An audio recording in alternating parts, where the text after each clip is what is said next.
selamat datang di pembahasan kita kali ini. Coba deh, ambil napas sebentar, relax, turunkan sedikit tempo kesibukan kalian hari ini. Di sesi yang santai ini, kita bakal jalan-jalan sebentar ke dalam pikiran kita sendiri. Gini ya, sering banget kita ngerasa stuck, dan ternyata pemandangan tersembunyi di dalam kepala kita inilah yang sering mendikte cara kita ngejalanin hidup.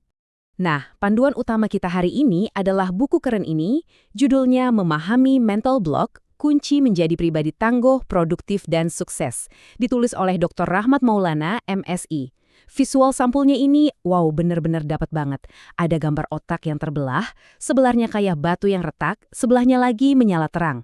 Ini tuh semacam undangan langsung dari penulisnya buat kita. Undangan buat mulai sadar dan membongkar pelan-pelan batasan internal kita. Oke, kita masuk ke bagian pertama, prolog, musuh dalam diri. Kita ini sering banget ya, terlalu sibuk nyari kambing hitam di luar sana. Nyalahin ekonomi lah, lingkungan lah, atau kesempatan yang katanya kurang.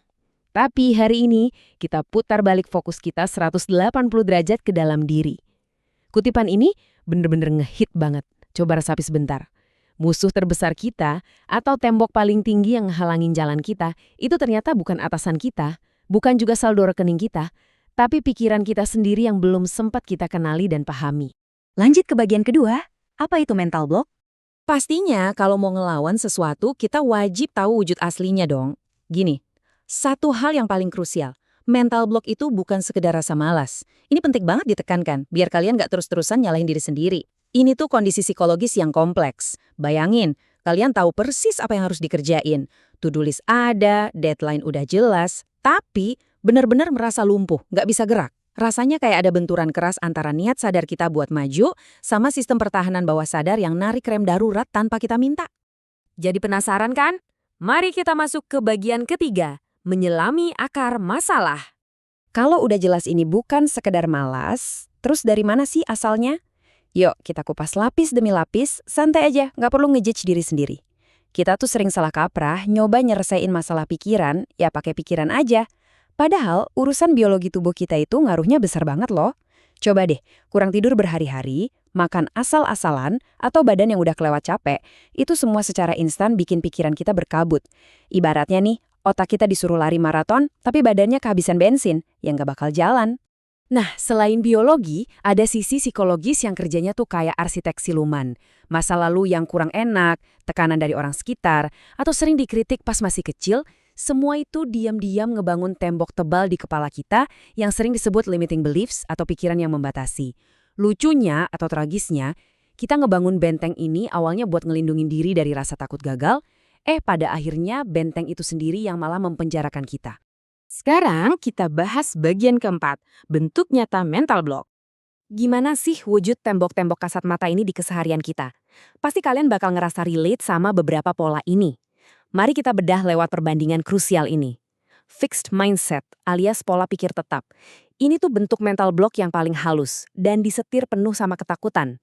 Kalau kalian ngerasa kemampuan diri tuh udah mentok dari sananya, otomatis kalian bakal mati-matian menghindari kegagalan, karena itu bakal nyerang identitas kalian. Beda cerita sama growth mindset. Di sini kegagalan bukan ancaman, tapi sekedar data, semacam peluang emas buat terus berevolusi. Terus ada juga duo yang super bikin capek ini, meragukan diri dan sulit memilih. Pernah nggak sih ada suara kecil di kepala yang terus-terusan nanya, gue beneran bisa nggak sih? Ujung-ujungnya, overthinking parah. Kita masuk ke jebakan analisis. Nimbang ini itu kelamaan, takut banget salah melangkah, dan hasil akhirnya, 0. Kita nggak melangkah kemana-mana. Nah, kalau yang ini kayaknya relevan banget buat kita semua di zaman sekarang. Jebakan membandingkan diri. Era digital modern itu jago banget ngutak-ngatik rasa tidak aman kita. Tanpa sadar, kita sering bandingin realita hidup kita yang lagi berantakan dengan highlight reel atau momen-momen terbaik orang lain di medsos yang jelas-jelas udah dikurasi abis-abisan. Asli, ini nguras energi banget dan bikin potensi diri kita makin kerdil. Dan waktu kita dibombardir sama informasi yang kelewat banyak, plus ketidakpastian, otak kita punya cara merespons yang aneh, menciptakan tunnel vision atau pandangan sempit. Mirip kayak kuda yang dipasangi kacamata kuda. Kita cuma bisa lihat satu jalan buntu, satu masalah, satu sudut pandang aja.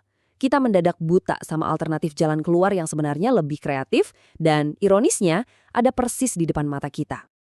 Oke, lanjut ke bagian 5, dampak pada kehidupan. Jadi, apa dong harga yang harus dibayar kalau kita biarin batasan mental ini bersarang di kepala kita tanpa diurus? Coba kita lihat efek dominonya yang lumayan nampar ini. Semuanya tuh terjadi pelan-pelan. Pertama, kita mulai kehilangan motivasi dari dalam dan bingung arah. Terus, produktivitas harian langsung terjun bebas.